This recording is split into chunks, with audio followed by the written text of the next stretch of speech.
After years of conflict in the Middle East and Afghanistan, Americans might have expected that some of their country's huge defense budget would be diverted to more pressing domestic concerns. But with US strategic priorities now switching to the Asia-Pacific region, will America's top generals ever allow their spending to be cut?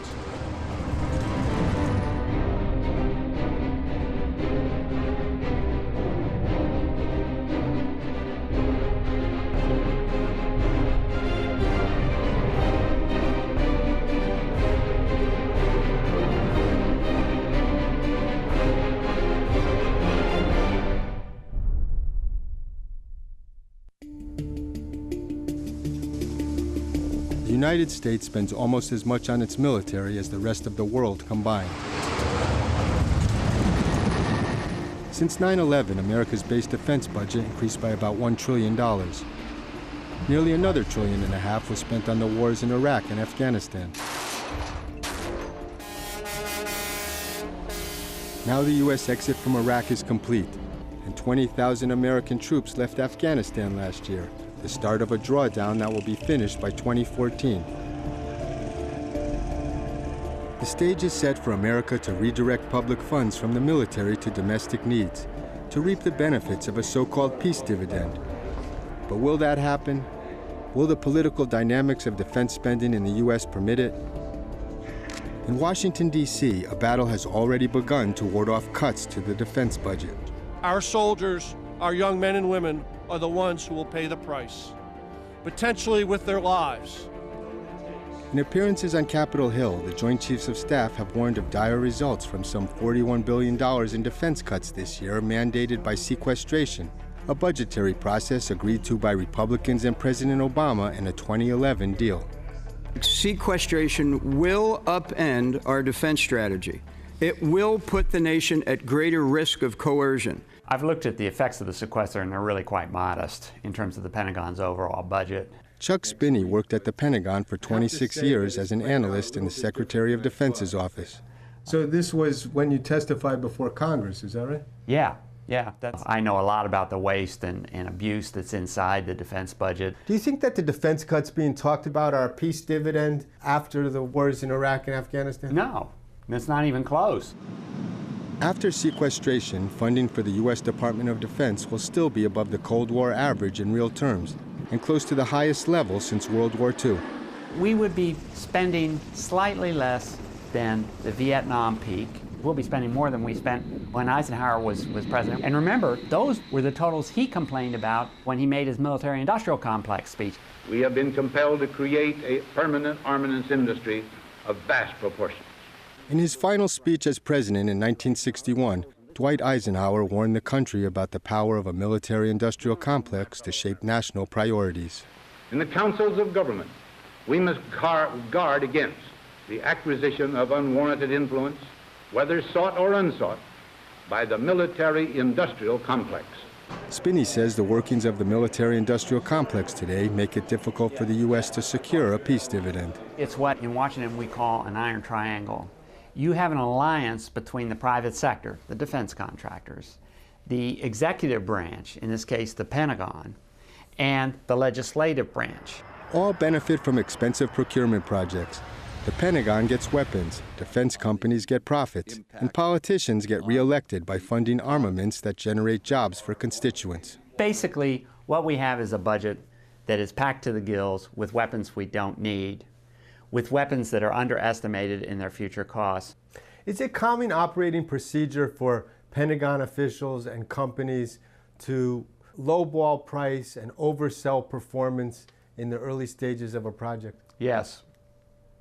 It's ubiquitous. Basically, the idea is to turn on the money spigot. And then the second phase of the operation is known as political engineering, and that's the spreading of subcontracts and benefits from that program's existence in terms of employment or profits to as many congressional districts as quickly as possible, so that once the cost growth becomes apparent or the performance reductions become apparent, you can't do anything about it because there's too much political support.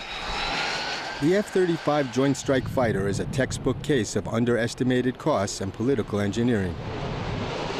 3 versions of the F-35 for the Air Force, Navy, and Marines are being built by Lockheed Martin, the biggest U.S. defense contractor. The F-35 project was supposed to cost $226 billion for about 2,900 aircraft. Now the plan is to buy only 2,400 for $400 billion. That's a price increase of close to 100%. It's going to be the most expensive program ever conceived in the Department of Defense. As a Pentagon aircraft engineer, Pierre Spray played a key role in the design and procurement of the F-16 fighter and the A-10 ground support plane, 2 mainstays of America's current Air Force fleet. What's the difference between the way this plane was developed and the F-35 program? They're dead opposites. Companies had to compete for the F-16 and A-10 contracts by building advanced prototypes. You actually had to fly the prototypes and they had to fight. And the outcome of that fight would determine who won. The F-35 had a totally fraudulent set of prototypes that in no way resembled the final airplane and that had no fly-off at all. In fact, they just simply tore up the plans for the prototypes and started all over again. The aircraft has been beset by a litany of engineering and performance problems. I see an airplane that's as fat as a pregnant goose, huge fuselage cross-section, all kinds of drag, a tiny wing that doesn't let you turn. So you have terrible range on this airplane, terrible payload, no maneuverability, and a thing that's a fire and an explosion waiting to happen. This is the most vulnerable fighter I think we've ever built. In addition to the hundreds of billions to produce the aircraft, it is estimated that more than $1 trillion will be needed to operate and maintain the F-35. If it's let loose and carried all the way to 2,400, there will be so little money left over for anything that's needed, it'll be unbelievable. They'll be cutting people, pilots, training, everything, just to pay for this thing. What do you think should be done with the F-35 program? Cancel it today. The later you let it run, the worse off the country is. But the F-35 has maintained support in Congress despite all its problems. Lockheed's political engineering strategy is evident on its website, which claims the program provides 127,000 jobs in 47 states and Puerto Rico. In addition to the 47 states in the United States, there are now 8 countries involved in its design and production, including Italy, Australia, the UK, and a few others. So that makes it difficult to make cuts. It makes it even more difficult to cut the program, because now you're creating an international incident of some kind. That's no accident. It was done deliberately. Lockheed expects record profits this year. Its CEO declined our request for an interview. But at a meeting of the Air Force Association in February, we caught up with Lockheed's F-35 spokesman, Mike Rain. We saw 2012 and into 2013 as a step of great progress for the program and certainly going in the right direction. The F-35 program is 7 years behind schedule and costs more than 70% more than planned. Why is that? The early test phases and the early production phases, they did have some issues. A lot of critics say that the companies and the Pentagon lowball it to get the commitment of Congress, and then the price goes up. Isn't that what Lockheed did here? I absolutely disagree with that statement. Many people who work at Lockheed Martin, such as myself, are 20-year veterans of the American military, okay? What do you say to people who are concerned that the cost of the F-35 program could squeeze out funds for readiness and other procurement projects? I have total confidence in the Secretary of Defense and on down in the leadership that they will make the right decisions for our military, that none of that will be sacrificed in order to bring the F-35 online. Lockheed is one of the major funders of the Air Force Association. Why? Because we believe in it. The Air Force Association exists to help educate the American public on the value of air power. Retired General Greg McKinley is president of the Air Force Association. The AFA is one of the most powerful groups in Washington. It has 100,000 members in 230 state chapters, advocating on behalf of expensive weapons systems like the F-35. I think the U.S. can afford it. It's a great nation. The U.S. Air Force Chief of Staff, General Mark Welsh, attended the Air Force Association meeting. Welsh is a major proponent of the F-35. Get-togethers like this that expose industry to the Chief of Staff of the Air Force, to the Secretary of the Air Force, to our major commanders. Those are things that we think are very important. 70% of 3- and 4-star generals who retired between 2008 and 2011 went to work in the defense industry for companies like Lockheed and other top defense contractors who are major funders of the Air Force Association. Pentagon spending is high in part because of the revolving door. You know, people go from industry and from government back and forth. William Hartung is a defense industry analyst with the Center for International Policy. If you're sitting across the table from a company, negotiating a contract with them, and in the back of your mind you're saying, God, I could get a good job with these folks if I don't go too hard on them, and then the taxpayer's not going to get the best deal. And that happens over and over again. There are also hundreds of lobbyists for the defense industry who work for congressional committees and federal agencies. The past head of the Federal Aviation Administration, Marion Blakey, is president and CEO of the Aerospace Industries Association, a top defense industry trade group. Sequestration is terrible policy. It will result in a hollow force for our military, and it will force our economy back into recession. Blakey has been making the rounds for months, warning that 1 million jobs will be lost as a result of defense cuts. I've looked at their studies. It might be 300,000. And many of those 300,000 will get new jobs, because if you spend money in education, spend money on infrastructure, almost anything else you can use the money for can create 1.5 to 2 times as many jobs. So the economy would be much better off spending money on things other than the Pentagon. Blakey and the Aerospace Industries Association declined our request for an interview. Pentagon contractors have for years used the jobs argument to revive weapon systems that have been canceled, to push for things that even the Pentagon itself has not wanted. A prime example is the Abrams M1 tank. The U.S. Army hoped to save billions by shutting down M1 production at the Joint Systems Manufacturing Center in Lima, Ohio. But for example, in Lima, it would cost us $2.8 billion to keep that open.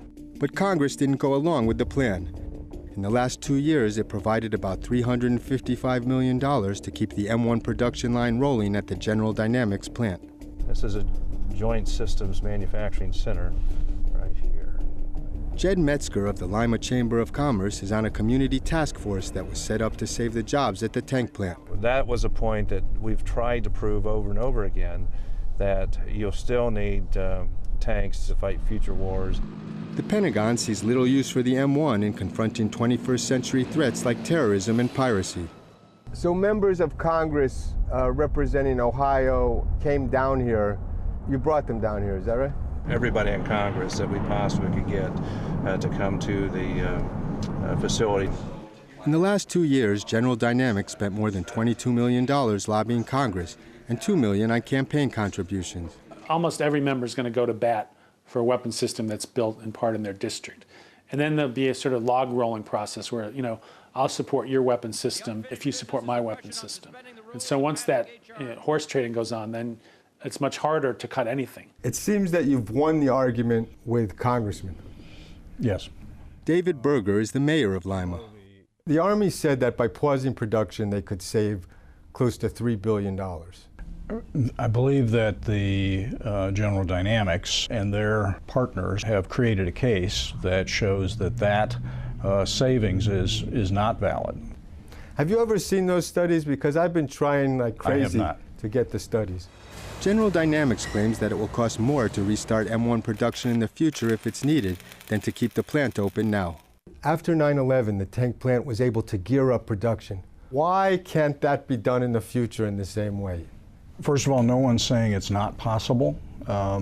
What we are saying is that it's more expensive. And that's according to the General Dynamics study? Correct. Which you haven't seen? Which I have not seen.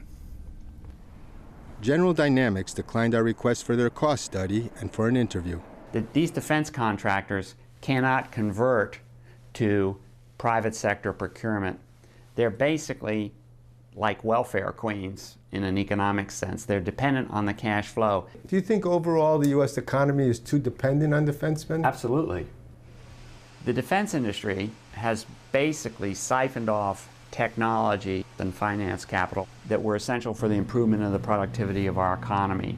It also soaks up, and this is probably the most crucial resource, it soaks up engineering and scientific talent. One area soaking up a large share of America's scientific and engineering talent is its nuclear arms industry. At one point, the best estimate was that between us and the Soviet Union, we had created some 70,000 nuclear weapons. Thomas Pickering, a former top American diplomat, helped negotiate strategic arms limitation treaties with the Soviet Union. He recently served on a commission which recommended major changes in America's nuclear posture. It results in savings that over a period of time can result in tens and even hundreds of billions of dollars. The commission was part of the anti-nuclear arms group Global Zero. It recommended reducing the number of U.S. nuclear warheads from 5,000 to 900. The commission also called for changes in America's nuclear delivery triad of ballistic missiles, submarines, and bombers.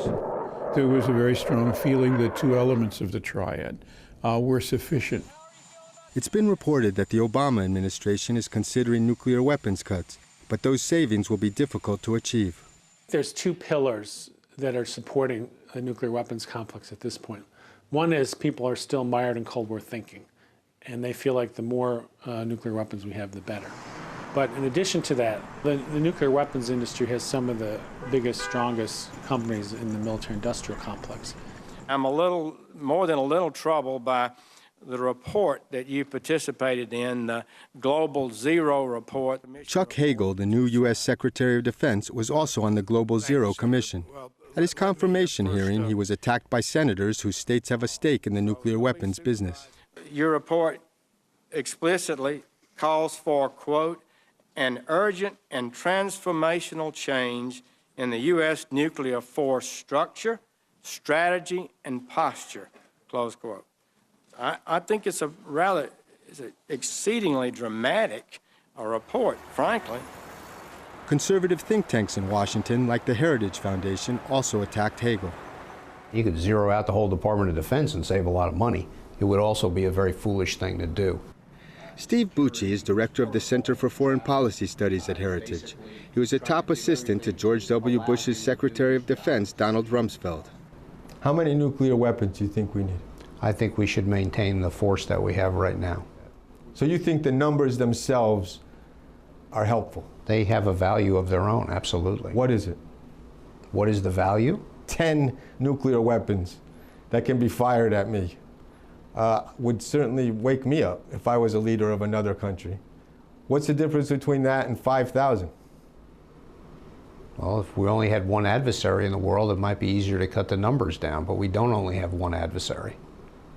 You know, in North Korea, it's a little hard to think of North Korea as a rational actor when based on some of the things they do. If you have 900 or 5,000, he still can be irrational. If he's going to be rational, one can be as good as 5,000, no? No, I don't think that's an accurate calculus. Increasingly, think tanks have become an element within the military-industrial complex because they're where a lot of the ideas are promoted, ideas that will result in keeping the Pentagon budget as high as possible. We're very pleased to have all of you here today at the Defending Defense event. Heritage, which receives defense industry funding, has joined together with two other think tanks in a campaign to ward off military cuts. A major reason is the potential threat they see from China.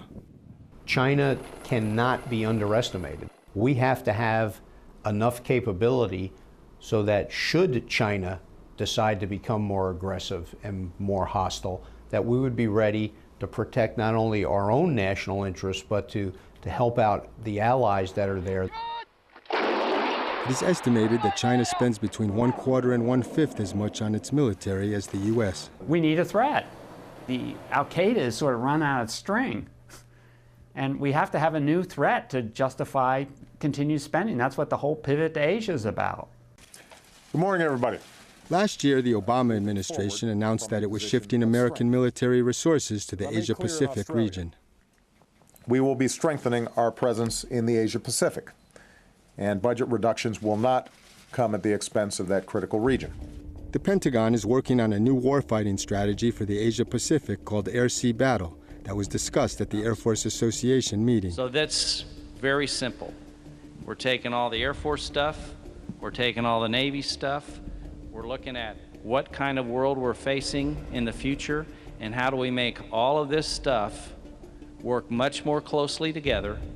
Air-sea battle aims to combat Chinese threats to navigation in the South and East China Seas. In war games, these threats are referred to as anti-access area denial, or A2AD, capabilities. One of the tenets of how we think we need to operate in the future involves unimpeded access to the global commons. It's international airspace and water space, freedom of navigation through there. If you go for an anti-access capability, an area denial capability, you're talking about deep strike penetration. That means stealth, that means jammers, that means electronics, it means long-range missiles. It's nirvana. For the companies? For the companies.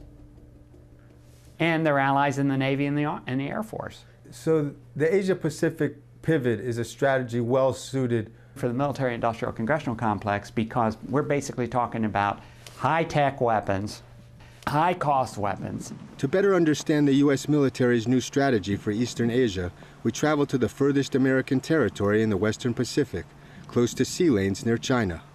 U.S. military installations here on the island of Guam will play a key role in the American pivot to the Asia-Pacific region. Expensive new weapons like the F-35 fighter and attack submarines will be based on Guam. There are also plans to spend billions of dollars to move thousands of Marines here, the first step in what could be a major military buildup on the island.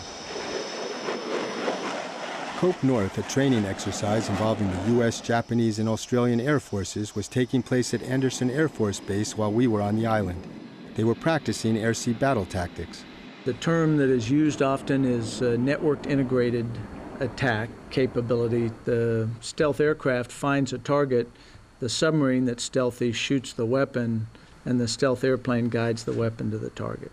U.S. General Herbert Carlisle, the commander of Pacific Air Forces, was overseeing the joint exercise. Can you talk about the role that potential anti-access and aerial denial threats from China play in the Cope North exercises?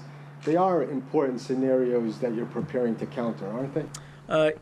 Yeah, but I would, the only caution I would make is I don't think I would point at one country. You can look at many places and say that they have an anti-access air denial capability. Certainly the weapons, a lot of the weapons that are being developed in the PRC fit that category. The PRC, the People's Republic of China, regards the Asia-Pacific pivot as a strategy challenging their global rise. What message do you think an exercise like this sends to China? What we would hope that it would send is that within international airspace and international waters and international law, that we all operate together. Peace, security, stability is beneficial to them in this region as well as all of us. They may take it in a different light, and to be honest, I probably wouldn't be fair for me to speculate what that was. It may not be seen as the way it's intended by us. We have to do a very careful evaluation of China, the threat, what it is, what it really consists of, not what the imagination would be. Let's not exaggerate it. Once again, one sees ourselves on the brink of another arms race, which led to 70,000 nuclear weapons on the side. I think the arms race is already going on because China is aggressively trying to grow its capability. At this point, the United States is basically trying to maintain its capability. Why is it so hard in the United States to get a peace dividend? Because it's generally a false concept. We have global responsibilities, we have global obligations, and that's not going to go away. I think we can get a peace dividend if people stand up and demand it. The way things are tending now, we'll probably have a smaller build-down than we had after Vietnam, after the Cold War, after Korea. We're going to pivot to China and increase the defense budget. Right now, there is no existential threat to the United States. We can basically sit back, keep our powder dry, and fix other problems. Because we have economic troubles now, we need to reduce the defense spending that is so much a part of the distorting effects that have created these economic problems. Job one is to make ourselves adaptable to uncertainty as we move into the future, and you do that by being economically strong.